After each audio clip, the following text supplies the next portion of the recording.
হয়, মই বৰ্তমান উপস্থিত আছো ২৭ নং ৰাষ্ট্ৰীয় ঘাইপথৰ গোসাইগাঁৱত। কচুগাঁৱৰ পৰা আপোনাৰ শ্ৰীৰামপুৰলৈকে প্ৰায় ৩০ কিলোমিটাৰ পথ আৰু এই পথছোৱাত কেইবাটা ঠাইত ওৱান ৱে বৰ্তমান অব্যাহত আছে। এটা পথেৰে যান বাহন চলাচল কৰিব লগা হৈছে, যেহেতু 4-লেনযুক্ত পথ আৰু এই পথেৰে প্ৰতিদিনে সহস্ৰাধিক যান বাহন চলাচল কৰে। কিন্তু এই ওৱান ৱেৰে চলাচল কৰিব লগা হোৱাৰ কাৰণে ইয়াতে যথেষ্ট সংখ্যক ইয়াত দুৰ্ঘটনা সংঘটিত হৈছে। প্ৰতিদিনে প্ৰায় দুৰ্ঘটনা সংঘটিত হয়, যান মালৰ ক্ষতি হয়, কাৰণ কেইবাটাও দলং ইতিমধ্যে অৰ্ধনিৰ্মিত হৈ আছে।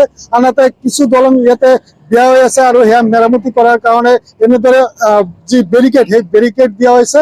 আৰু তাৰ কাৰণে কিন্তু এনেদৰে দুৰ্ঘটনা সংঘটিত হৈ আছে বুলি সচেতন মহলে ব্যক্ত কৰিছে। মই মোৰ সহযোগীক অনুৰোধ জনাইছো সেই দৃশ্য দেখুৱাবলৈ। মই বৰ্তমান উপস্থিত আছো গোসাইগাঁৱত, আৰু গোসাইগাঁও এটা যি দলং, সেই দলং মেৰামতি কৰাৰ ঠাইত আমি উপস্থিত আছো। আৰু এই যিহেতু আমি দুদিন পূৰ্বে নিউজ 18ৰ পৰা নিউজ সম্প্ৰসাৰণ কৰিছিলো, নিউজ প্ৰচাৰ কৰিছিলো যে এই যি ৰাষ্ট্ৰীয় ঘাইপথ, এই ঘাইপথৰ যি ওৱান ৱে, এই ওৱান ৱেৰ কাৰণে কিমান অসুবিধা হৈছে সাধাৰণ পথচাৰীৰ, বা কেনেকুৱা ধৰণৰ দুৰ্ঘটনা সংঘটিত হৈছে। তাৰ পিছৰে পৰা কিন্তু দেখা গৈছে, তাৰ পিছদিনাৰ পৰা এই নিউজ 18ৰ বাতৰি ইম্পেক্ট বুলি আমি ক'ব পাৰি, ইয়াৰ মেৰামতি অব্যাহত ৰাখিছে। আমি সেই দৃশ্য আমি আপোনালোকক দেখুৱাইছো। আমি কথা পাতিব বিচাৰিম, স্থানীয় ৰাইজ আছে। দাদা, কি ক'ব? আমি যোৱা 3 দিন আগত এটা নিউজ কৰিছিলোঁ। আমাৰ শ্ৰীৰামপুৰৰ পৰা কচুগাঁওলৈকে এই ৰাস্তাৰ যিটো দুৰৱস্থা, নেশ্যনেল হাইৱে 27, দুৰৱস্থা এনেকুৱা, ব্ৰিজবিলাক চব ভাঙিছে, বনাই আছে খুব লেহেম গতিত, কোনোবা জেগাত হাতে দিয়া নাই। তো আমাৰ পদ্মবিল অঞ্চলত যি ব্ৰিজখনৰ পৰিস্থিতি, এইটোৰ ওপৰত ভিত্তি কৰি নিউজটো কৰা হৈছিলে। তাৰ পিছদিনাৰ পৰাই কামৰ দ্ৰুত গতিটো আমি পাইছোঁ। কামখিনি খুব ভালকৈ কৰিছে। এতিয়াও আমি কামৰ স্থানত আছোঁ, কামখিনি দেখা পাই আছোঁ, ভাল লাগিছে। কামখিনি অতি সোনকালে কৰিব বুলি তেখেতে আশ্বাস দিছে, আৰু য'ত য'ত আছে সেইখিনিতো কৰিব বুলি তেখেতে কথা দিছে। আৰু মই আপোনালোকৰ নিউজ 18ৰ জৰিয়তে দি এটা কথা ক'ব বিচাৰিছোঁ, আমাৰ মহকুমা প্ৰশাসন বিভাগত তেখেতে যাতে অলপ আমাক সহায় কৰে, এই পটককৈ যাতে ডাইভাৰ্টেশ্যন দি দিনৰ ভাগত ডাইভাৰ্টেশ্যন কৰা হয়, ৰাতিৰ ভাগত এক্সিডেণ্টবিলাক হৈ যায়, যাতে মহকুমা প্ৰশাসনে অলপ এইটো বিষয়ে অলপ সহায় দিয়ে। আৰু কোম্পানীয়ে আজিৰ পৰা ভালকৈ কাম চলা বুলি তেখেতে কথা দিছে, বা কৰিও আছে। আমাক অতি আমি সুখী, বা এইখিনি কাম হ'লে আমাৰ ৰাইজৰ কাৰণে অতি ভাল হ'ব বুলি মই আশা কৰোঁ। ধন্যবাদ থাকিল। হয়, আমাৰ লগত আন এগৰাকী ব্যক্তি আছে, কি ক'ব দাদা? হয়, আমি বিচাৰো অতি সোনকালে কামটো সম্পূৰ্ণ হ'ব লাগে, কিয়নো আমাৰ অনলাইন হোৱাৰ কাৰণে আমাৰ ইয়াতে বহুত অসুবিধা হৈছে। ৰাতি বিশেষকৈ 6টাৰ পিছত যেতিয়া আমি বাইক চলাওঁ, তেতিয়া আমাৰ বহুত অসুবিধা হৈ থাকে।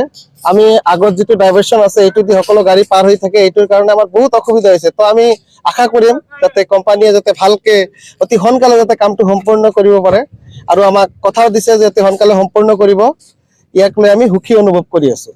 হয়, ধন্যবাদ থাকিল। হয়, ৰাষ্ট্ৰীয় ঘাইপথ প্ৰাধিকৰণৰ যি ৰাষ্ট্ৰীয় ঘাইপথ 27, এই যি ৰাষ্ট্ৰীয় ঘাইপথ, এই ঘাইপথৰ কিন্তু আপোনাৰ শ্ৰীৰামপুৰৰ পৰা কচুগাঁওলৈকে, আপোনাৰ গোসাইগাঁও হওক বা গুৰুফলা হওক, এই কেইবাটা ঠাইত এনেদৰে দলংবোৰ অৰ্ধনিৰ্মিত অৱস্থাত আছে, আৰু কিছু অংশত দলংসমূহ বেয়া হৈ গৈছে, যাৰ কাৰণে প্ৰশাসনে, গোসাইগাঁও প্ৰশাসনে এই ওৱান ৱে কৰিব লগা হৈছে। আৰু তাৰ কাৰণে কিন্তু এনেদৰে যি দুৰ্ঘটনা সংঘটিত হৈ আহিছিলে, তাৰ পিছৰ পৰা যে আমি যি নিউজ 18ৰ তৰফৰ পৰা এক বাতৰি সম্প্ৰচাৰ কৰিছিলো, তাৰ পিছতে কিন্তু দেখা গৈছে যে বিভাগীয় কৰ্তৃপক্ষ বা যি ঠিকাদাৰ, সেই ঠিকাদাৰে তৎপৰ হৈ পৰিছে, আৰু এনেদৰে ৰাষ্ট্ৰীয় ঘাইপথৰ যি দলঙৰ মেৰামতিৰ কাম, সেই মেৰামতিৰ কাম আৰম্ভ কৰিছে। সেই দৃশ্য আমি আপোনালোকক দেখুৱাইছো। ইয়াৰ যি ৰাষ্ট্ৰীয় ঘাইপথ যি মেৰামতি, এই মেৰামতি কৰা যি কোম্পানীৰ এইবোৰ ইঞ্জিনিয়াৰ বা কৰ্মচাৰী ইয়াত দেখা গৈছে। এই সময় কিন্তু ইয়াতে বৰ্তমান ব্যস্ত হৈ পৰিছে।